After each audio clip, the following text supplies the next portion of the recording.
أطيب مشروب بيستاشيو ندفي حالنا بهالبردات. خليكم معي نشوف الطريقة كيف. راح صب الحليب،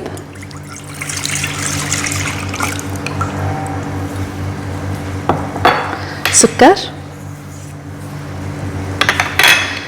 بودرة البيستاشيو،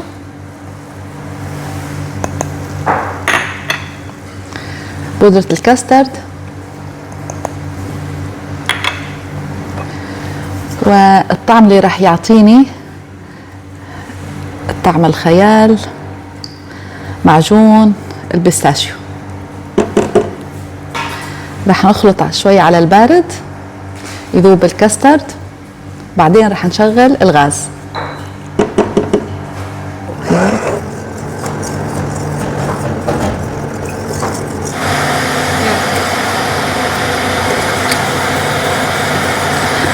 وهيك مثل ما شايفين القوام معي شوي كثيف صار.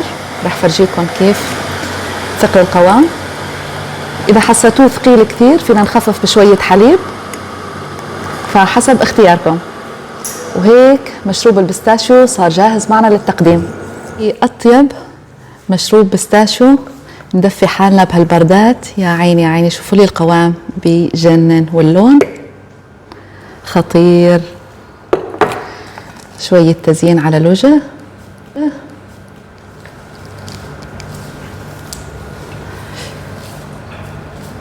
اوكي، وشوية ورد،